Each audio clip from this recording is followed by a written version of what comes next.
empieza a enfriar y cuando lo conectas se sigue enfriando. Eso le da una vida brutal. Entonces tenemos muchísimas cosas que aprender de baterías. Hay muchísima lectura sobre eso, o sea, si lo revisan ahora, las baterías de grafeno que dicen que se pueden cargar en 5 minutos, potencias brutales, no han salido al mercado, pero la respuesta a eso es el almacenaje de las baterías. Ahora que lo recuerdo, sí, no había tantas baterías de litio antes. Ahí está. Y ahora desde cómo sacamos cosas para hacer muchas baterías, ¿no? Arreglas una cosa y descompones 10, pero el impacto ambiental, ¿no? Tenía otra pregunta por allá. Disculpe, ¿qué tanto afecta el efecto de memoria? Bueno, si no me equivoco se llama así, que va a reducir. Casi no oigo. Perdón. ¿Qué tanto afecta el efecto de memoria, que si no me equivoco se llama así, que es cuando se reduce la vida de la batería o qué tanto carga el 100% en estos los ciclos? Afectan mucho los ciclos de recarga y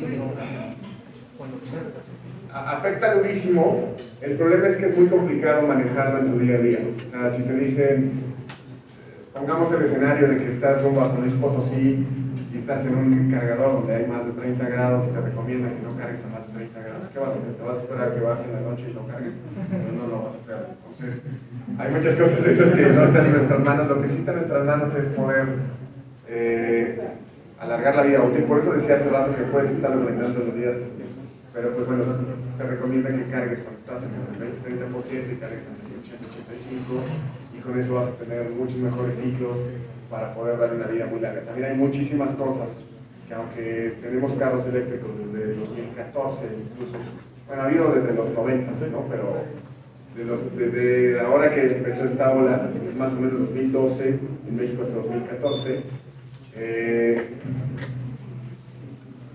creo que no hay suficiente información, y si le preguntan a cualquier automotriz, si van a cualquier automotriz, nadie sabe decir. O sea, todavía hay muchísimas cosas porque faltan varios tests, falta ver cómo funcionan. Las baterías de litio definitivamente fueron malas. Entonces, hablo mucho del litio porque es el primer auto. O sea, ahorita si quieren llegamos a eso, ya hay un montón. Pero hablo mucho del litio porque ahorita es tratar de ver qué hay atrás, y entonces muchas cosas han mejorado eso, pero así es más o menos cómo funciona. ¿Qué estaba diciendo antes de eso? ¿No? ¿No? ¿Sigo? Se me fue. Ahorita igual y regresa. Bueno, ¿qué tenemos en el mercado? Creo que todas las marcas, menos muchas de las asiáticas, han llegado con autos eléctricos a México. Todas tienen múltiplo. Pero quienes, más, podría decir quienes no han traído vehículos eléctricos a México, está Kia, Mazda, Hyundai tiene uno que es un híbrido estable, Ioniq.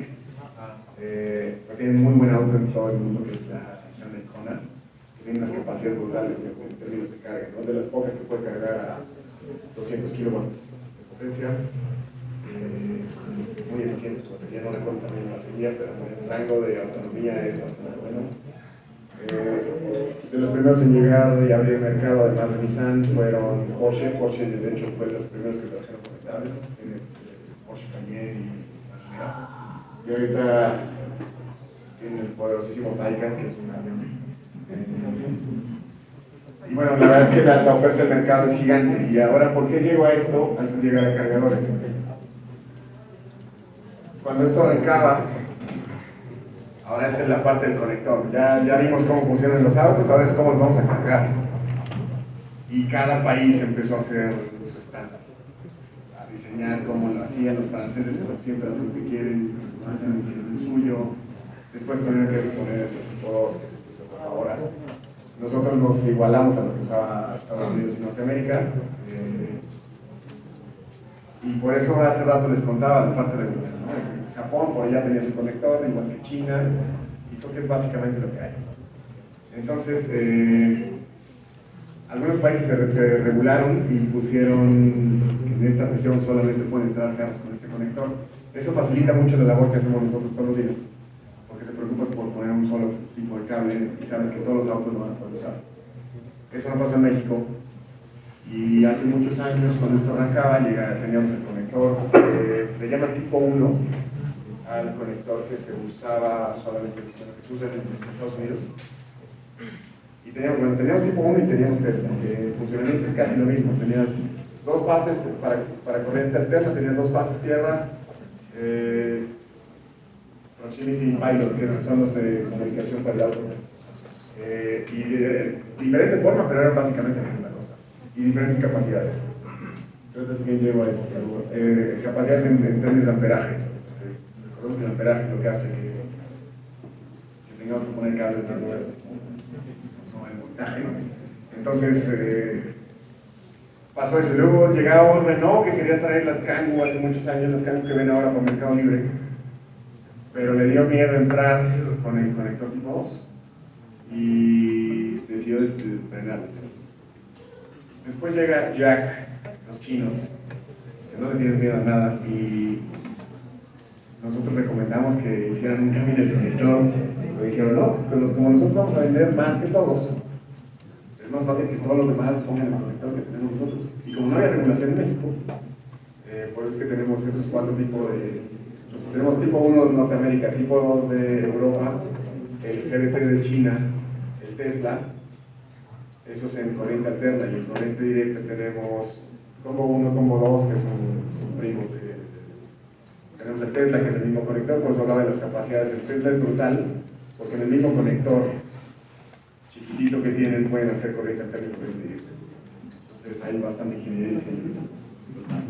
Y además de ese tenemos el CHAdeMO, que se usaba en Japón, que va de salida, y GBT chino, que es la carga rápida de los chinos. Entonces imagínense esa parte para poder decir qué cargador pones en la calle. ¿Cuál van a usar? Entonces, tenemos que ir muy de la mano de cómo va el mercado para poder decir esto es lo que va. Tesla afortunadamente se encarga de sus propios coches. Sabemos que CHAdeMO va fuera del mercado y se va a unir con el GBT chino. Y entonces eso nos acota a decir, bueno, los cargadores que tenemos que poner en la calle son 3 conectores. Súper complejo porque podríamos estar haciendo y buscando. Muchos de los cargadores no pueden cargar al mismo tiempo en potencias altas. Hay muchas cosas de electrónica de potencia que cuando nace la electrónica de potencia también es por eso que puede empezar a ver este tipo de cosas. No podrías controlar estas potencias tan grandes sin los avances que hay en la electrónica y materiales. Es ahí donde vamos a integrar todo. Sí. Disculpa, los cargadores de distintas marcas, ¿hay alguna norma para que sean todos del mismo conector? ¿Son todos del mismo conector o...? No, justo lo que acabo de decir. Sí, o sea, hay varios, ¿no? Entonces tienes que saber, cuando haces parte de ingeniería con nosotros, y ahorita un reto interesante es flotas. O sea, muchas veces el departamento de compras no se fijó en esa parte técnica o quien nos asesoró tampoco sabía, porque sigue siendo una industria nueva. Y pueden comprar las Kangoo de Renault que traen conector tipo 2 y luego compran otra flota de jacks que trae GBT y quieren que te dicen a ti que por qué no pueden cargar y además quieren que carguen súper rápido. Entonces en esta parte de flotas se pone también algo muy interesante en logística, que es ver cómo operan, qué baterías traen, cuánto tiempo, cuántas horas de descanso tiene un auto, cuánto manejan, los patios para saber cuántos autos.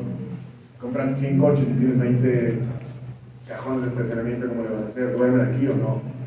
Y luego, además de poder ver esa logística para ver cómo es que logras hacer que eso funcione, tienes que ver qué cargar. Entonces, tenemos ese gran problema, porque además, si todo el mundo sin entender el ambiente quiere siempre cargar rápido. Eso le daña un poco más la batería. Hablando de lo de la parte de ciclos que vamos a tocar por allá. Y entonces tenemos que empezar a ligar toda esa parte, porque podemos conectar lo que les decía, cargadores de 11 kilowatts, pero tu carro solamente procesa 7. ¿Qué más da? Vas a comprar carros en el futuro que sean más potentes, bueno, de una vez lo hacemos y haces una inversión una vez, pero tenemos que pensar en todas esas partes de más logísticas y operativas para poder darle solución, incluso ver qué tipo de conector hay. Entonces, es más o menos, todos tienen autos eléctricos. Un poco de lo que les conté, bueno, esta es la regulación. ¿Qué pasa con algo de regulación? Eso no lo ve el consumidor final, pero hay un incentivo, un impuesto que pagan los autos cuando vienen importados, que es el ISAN. Entonces, si no serían aún más caros los carros eléctricos. Entonces, ellos no pagan ISAN en Ciudad de México, que es donde verificamos. Un eléctrico nunca verifica, saca una única.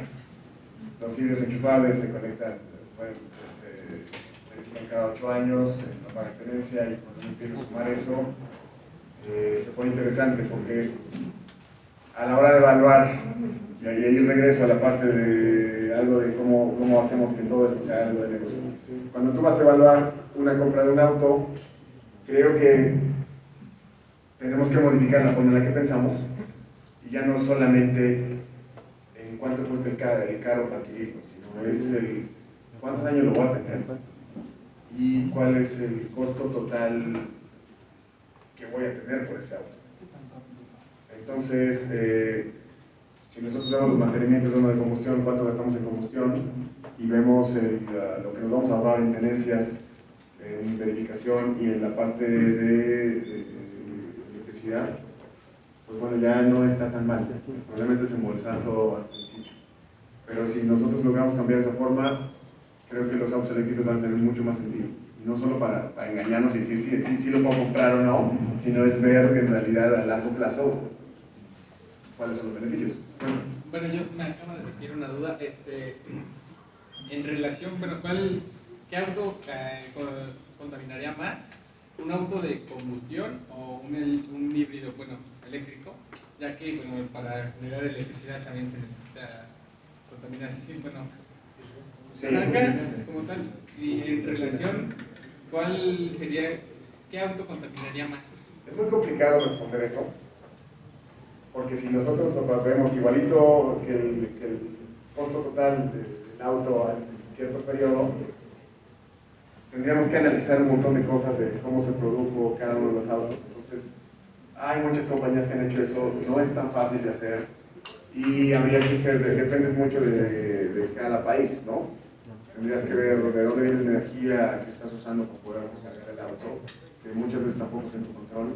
Tenemos la parte de los bonos, de poder comprarle, no sé, a Enel, algún bono para que sepas que estás consumiendo energía limpia en algún lado, aunque se produzca en otro lado, medio ficticio, ¿no? Virtual, más que ficticio. Pero creo que eso se responde mucho más de cada región, ni siquiera de cada país. O sea, cómo produce cada región energía para poder saber, y eso enfocándonos solamente en el consumo del día a día, ¿no? En mi uso, ya dejemos detrás todo lo que implicó la construcción del auto en mi día a día, ¿no? Depende de cuál contamina más, pues seguramente uno de combustión, si solamente vemos esa parte, ¿no? Pero es difícil de responder, o sea, puede ser, depende de la región. Algo que sí les puedo decir es que son mucho más eficientes, o sea, la batería de un i3 de la generación anterior, que es de 30 kWh, se llena en un contrato PVT de casa comercial que cuesta como 3 pesos con 60 centavos, 3 pesos 80 el kWh. Son 90 y tantos pesos para 220, 240 kilómetros. Cuando dices esa relación, pues tiene mucho sentido. Es una batería cuando me pones el número, ¿no? ¿Qué me va a dar? ¿Qué estoy ganando con esto? ¿Algo más hasta ahora? Y en general, ¿como cuánto es la vida útil de estos carros? ¿Cuánto dura bien? Pregunta compleja también, creo que depende mucho más incluso de marca, ¿no? Vemos que no es la misma calidad de construcción que tiene un Spark, que está hecho para durar 7, 10 años máximo, y después le pasa como ¿cuántos Chevys ven en la calle después de que el país está lleno de Chevys? Desaparecen, ¿no?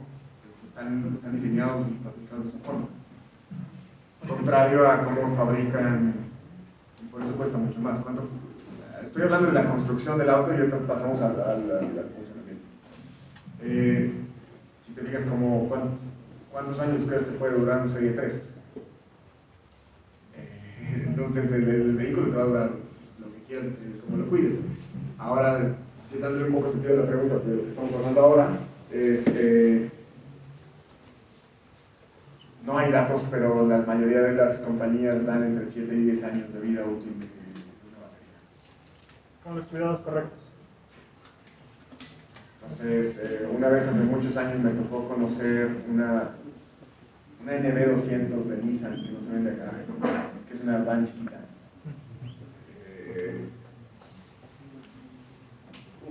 Eso fue como en 2017. La usaron de taxi en Barcelona y ya tenía 420,000 kilómetros con la misma batería.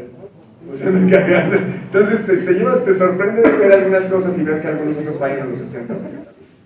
Entonces, dándole un poco más de dirección también a eso que preguntas, definitivamente no va a ser la misma duración que tiene un carrito jack, ¿no? También están muy bien fabricados, pero no va a ser la misma duración en términos de construcción, ¿no? Calidad de construcción.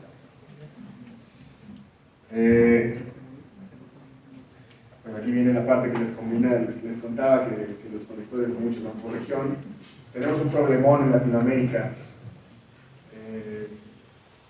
Que algunos, si nosotros vemos cómo funciona la energía en Latinoamérica, hay países como Uruguay que tienen voltaje europeo, me parece que Argentina también, hay algunos otros que funcionan a 127, 220 como nosotros, pues algunos otros tienen 400 volts, y entonces tienes un mix en todos los lados, muchos de ellos tampoco están regulados, creo que Colombia está por regularse ahorita, para el tipo de conector.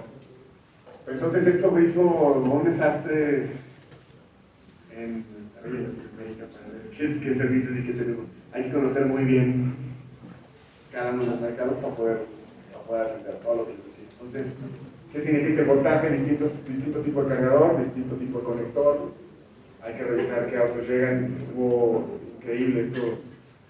Bueno, queda como chisme nomás, ¿no? Pero una vez BMW mandó autos con el conector y la regulación de México a, me parece que Brasil, y pues no funcionaba porque ellos usaban conector tipo 2. Entonces ya habían hecho la importación y ahora es increíble que compañías tan grandes hagan ese tipo de cosas, pero la verdad es que es un desastre. Algunos se imaginan que va a ser así, quien los embarcó no supo y le dicen mandan, no sé cómo habrá sido esa cadena, pero pasan muchos errores así. Y entonces nos toca enterarnos de eso al final del camino, ¿no? Y ver cómo siempre va manera de mandar otro cargador, poner un transportador que funciona a cierto voltaje, pero se complica todo de parte técnica y en costos, ¿no?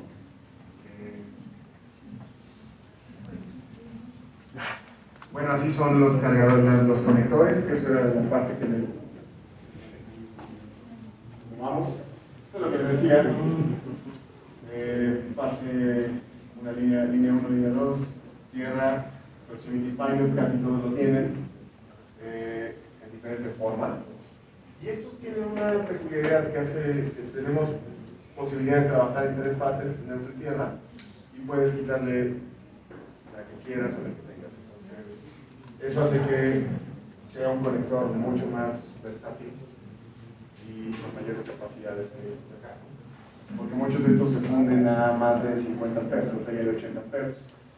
Y si tú ves un tipo 2, o sea, si nosotros hablamos de que trabajamos mucho en 32 amperes, 32 amperes con las conexiones que tenemos acá de voltaje son 7 kilowatts. Esto funcionaría igual. Si tú le pones 32 amperes con el voltaje europeo, que son 400 volts, ya te subió a 22 kilowatts.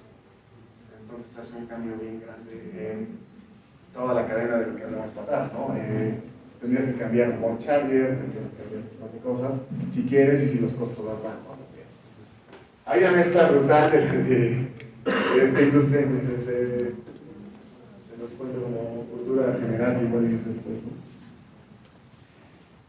Mira, esta es la que buscamos hace rato. Entonces, esto es cómo funciona. Tienes un cargador de corriente. ¿Sí? ¿Se escucha bien? Sí, claro.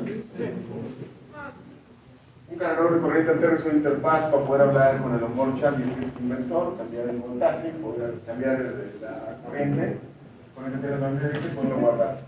Entonces, cargadores de corriente directa transforman dentro del equipo y inyectan ese dispositivo negativo. Entonces eso da también hay limitantes del auto para poder hacerlo. Hay carros que no aceptan más de 50 kilowatts, aunque ya hay cargadores de esos que dan hasta 600 kilowatts. Los 600 son mucho más para autobuses, para carga ligera. Para carga ligera, no recuerdo algún carro que cargue más de 200 kilowatts de potencia ahorita, y son muy pocos. Taycan, Hyundai Kona, Audi e-tron, son muy pocos. Eso es mucho más costoso, y a eso voy con el jugar entre algo de ingeniería y qué tan costoso es. Son autos de lujo, no importa, la gente seguramente lo pague, pero eso no lo quieres para carros para flota, por ejemplo. Llegaron algunos camioncitos y camionetitas chinas que le cambiaron el motor, y entonces eso nunca lo hemos visto. Tienen solamente conector de corriente directa, y entonces ellos crearon cargadorcitos en DC que son de tamaño una maletita de 7 kilowatts que no tienen problema para hacer una conexión y poder encontrar 7 kilowatts casi en cualquier lado es factible, es un buen número. Y entonces se ahorraron esa parte y hacen que la camioneta sea más barata que les puedan comprar. Entonces, dependiendo de cada quien hace su luchita, ¿no? Entonces hay muchas ideas y muchas cosas que quitar y poner en esta parte de la carga. Voy a llegar a esta parte de los cargadores que ya medio tocamos. Entonces, si se fijan, pues bueno, casi todos los autos traen un cargadorcito de 110 volts, que es para emergencia, lo conectas donde sea. Si no tiene tierra física, eso no va a funcionar. Sí, la tierra física, por seguridad, tiene que estar en todos lados, si no, no funciona nada de esto. Cargador nivel 2, que son los que les contaba, trabajan desde 16, generalmente. Potencias funcionales o corrientes funcionales son 16 hasta 80 amperes. Tenemos cargadores nivel 3, que van desde 24, ahí tenemos hasta 150, pero ahorita nos acaba de llegar un gabinete precioso de Italia que tiene 225 kilos y tiene la posibilidad de conectar, de tener las tres mangueras y cargar dos autos a la vez. Eso no lo había visto en ningún lado. Hay muchísimas cosas, sí hay una oportunidad brutal en la fabricación de cargadores. O sea, el mercado está muy atrás en esto.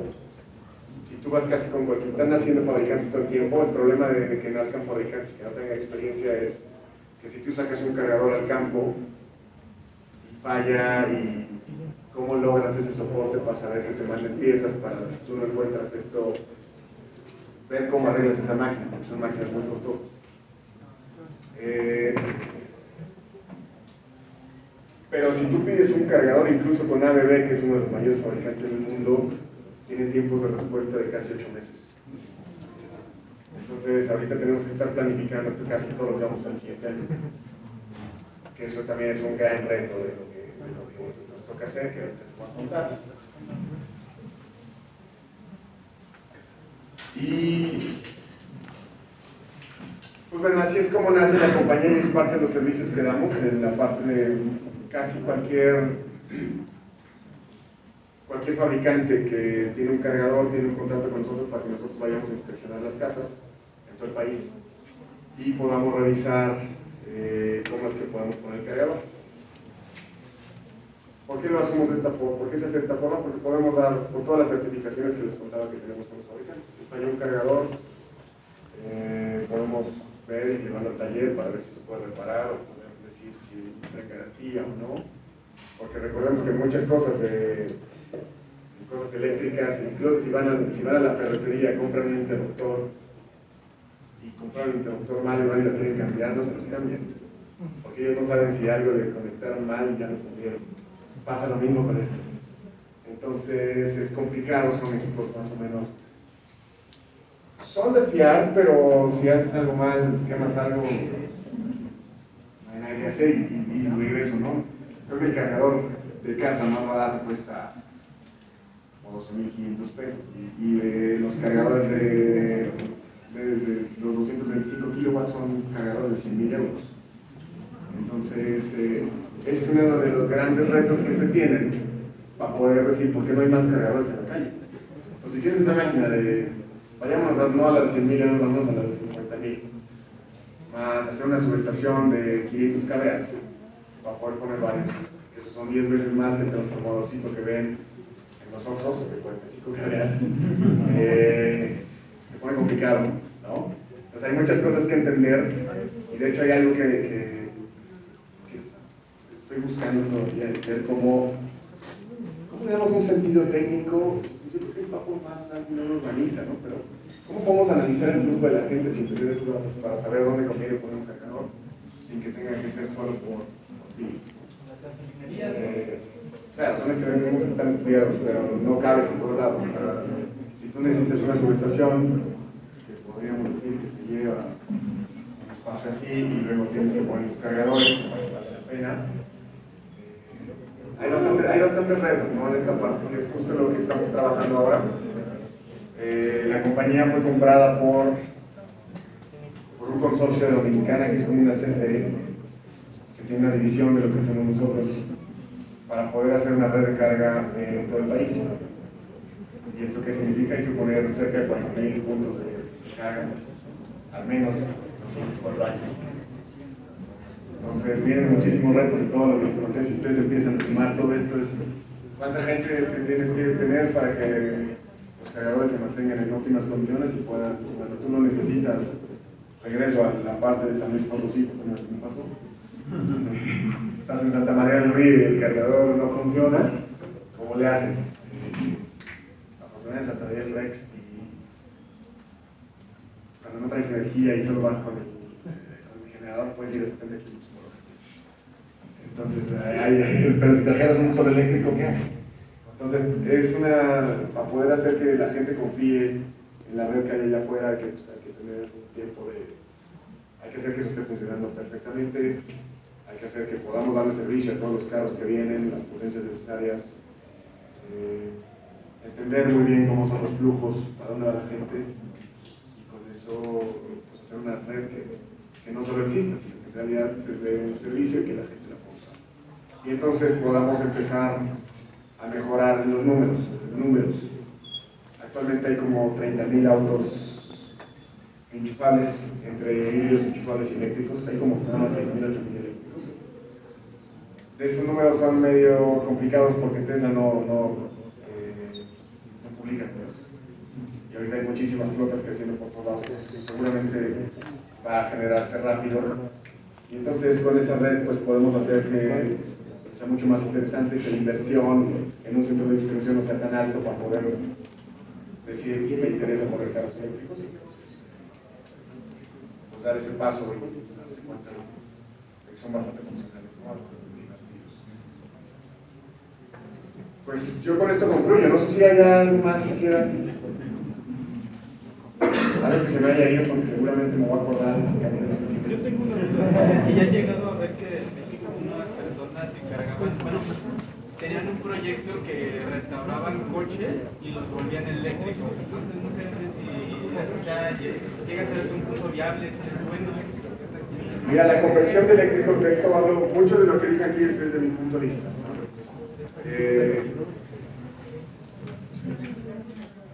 Si una conversión de un auto te cuesta entre 150 y 200.000 pesos de las que venden por ahí,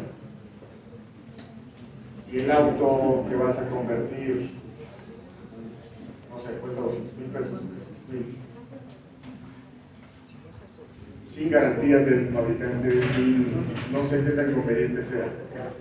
Hacer una conversión de otro perfil con baterías, de la CG que usa Tesla y un motor muy parecido a los Teslas, puede costar $500,000 pesos. Yo creo que no tiene sentido más que en un auto, como tú lo dijiste, unos clásicos que de por sí ya tienen cierto valor, lo transformas y le das mucho más valor al auto, contrario a algún otro que quieras convertir. Cuando ya tienes un jack de 435.000 pesos, que tienes todas las garantías del fabricante. Si te falla la batería, llamas al concesionario, te van por ti, te lo llevan, lo traigan y ahí está tu coche. Que eso no va a pasar. Entonces, dependerá mucho de qué estás haciendo. Hay que ver el costo-beneficio de qué se va a quitar. Sí, bueno, Sí, yo creo que en algún punto los carros de ventilación interna van a desaparecer. Si ya se está innovando o se están mejorando los de electricidad. ¿Cree que todavía falte mucho para que ya empiecen a desaparecer los de combustión interna? Yo creo que sí, y voy a también ponerlo casi todas las cosas pueden ser respondidas muchas veces por números, ¿no? Entonces, si en México tenemos 45 millones de ligeros y ahorita solo hay 30,000 enchufables, eso es el punto cero